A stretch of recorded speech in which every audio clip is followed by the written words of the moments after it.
সরকারের সমালোচনা আমরা করি, আপনারাও করবেন। মানুষ সমালোচনার ঊর্ধ্বে নয়। উপদেষ্টা নিজেও কিন্তু একজন শিক্ষক, জানেন? শিক্ষকদের বেতন হতে হবে ন্যূনতম 30,000 টাকা। তারা একটা অনুষ্ঠান করবে, অমুকের ক্ষেত্রে হাত পাতা লাগে, স্কুলের শিক্ষকের বিদায় অনুষ্ঠান, কোনো একটা প্রোগ্রাম, একজন শিক্ষক অসুস্থ হয়েছে তার চিকিৎসার জন্য, এইটা পুরো জাতির জন্য অসম্মানের। মানতে হবে।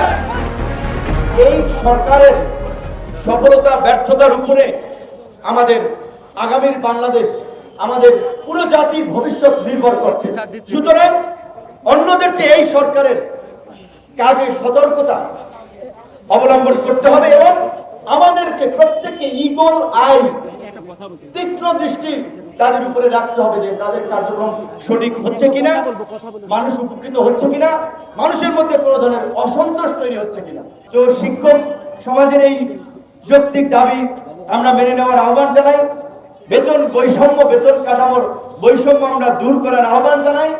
আপনাদের বেতনের স্কেল কত? 9,300 টাকা সর্বনিম্ন। 9,300 শিক্ষকদের বেতন হয় 9,300। 9,300 আপনি জানেন না কেন ভাই? বেসরকারি 9,300। বেসরকারি একটা অফিসের পিওনের বেতন 20,000 টাকা। আপনার 20,000 টাকা 18,000 টাকা। তাহলে শিক্ষকদের বেতন এই 9,000 টাকা, 14-15,000 টাকা বেতন দিয়ে কি এই সমাজে আজকের দিনে চলা যায়? শিক্ষকদের বেতন হওয়া উচিত ন্যূনতম 30,000 টাকা। আমরা সরকারকে বলবো, অবশ্যই তারা এটা বিবেচনা করবে। শিক্ষকরা যেন সমাজে মর্যাদার সাথে বাস করতে পারে, তারা একটা অনুষ্ঠান করবে, অমুকের ক্ষেত্রে হাত পাতা লাগে, স্কুলের শিক্ষকের বিদায় অনুষ্ঠান, কোন একটা প্রোগ্রাম, একজন শিক্ষক অসুস্থ হয়েছে তার চিকিৎসার জন্য, এইটা পুরো জাতির জন্য অসম্মানের। অবশ্যই আমরা যেটা বলি, শিক্ষকদেরকে যদি আমরা সমাজ এবং রাষ্ট্র করার কারিগর বলি, শিক্ষা উপদেষ্টা নিজেও কিন্তু একজন শিক্ষক, জানেন?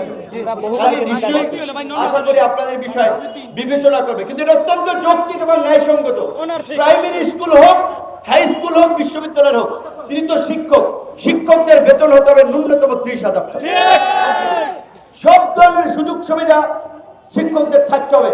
শিক্ষকরা তাদের পেনশনের টাকা তুলতে গিয়ে অফিসের কেরানিকের দ্বারা হয়রানি, তারে 5-10 হাজার টাকা দেওয়া লাগে একটা ফাইল, এই টেবিল থেকে ওই টেবিল থেকে ট্রান্সফার করে।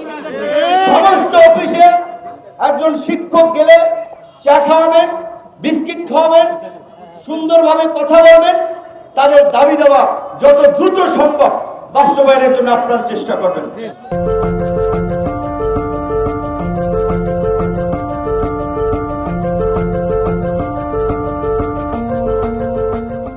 শিক্ষকরা কোন ধরনের হয়রানি যেন হেনস্থার শিকার না হয়, সেই বিষয়টি সর্বমহলের আমাদের খেয়াল রাখতে হবে।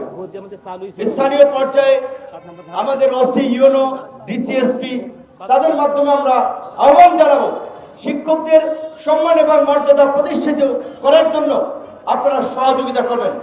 আপনাদের অফিসে যারাই কাজে যাবে শিক্ষকদের প্রাধান্য হবে, সমস্ত জায়গায় শিক্ষকদের প্রাধান্য হবে। তখন মানুষ বুঝতে পারবে এই সমাজে শিক্ষকদের মর্যাদা এই, তখন মেধাবী মানুষগুলো, ভালো মানুষগুলো শিক্ষকতা পেশায় আসে।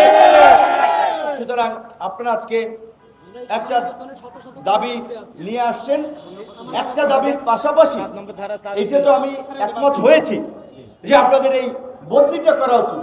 এটা ছোট ইস্যু, আপনাদের অনেক মানবিক ইস্যু আছে। আপনারা যে বেতন পান ওই বেতন আপনাদের সংসার চলে না।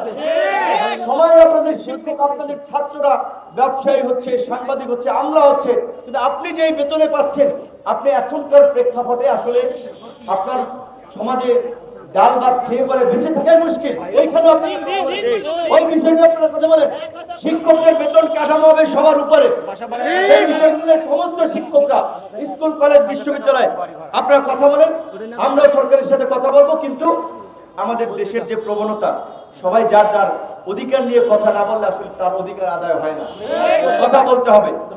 আর আজকের জায়গা থেকে আপনারা যে বিষয়ে আমাকে ডেকেছেন সেই বিষয়ে আমার অবস্থান জানিয়ে দিচ্ছি, এটা অত্যন্ত যৌক্তিক। বিশেষ করে এই অল্প টাকায় বেতন, তারপরে কুড়িগ্রামে তার যদি চাকরি হয় বরিশালে, আর শিক্ষকদেরকে আমিও মনে করি নিজ জেলায় এবং সুযোগ থাকলে উপজেলায়, এইখানে যদি আপনার তাদেরকে দায়িত্ব দেওয়া হয়, এলাকার দায়বদ্ধতা থেকেও তারা একটু দায়িত্ব পালনের মধ্যে একটা চাপ অনুভূত করে।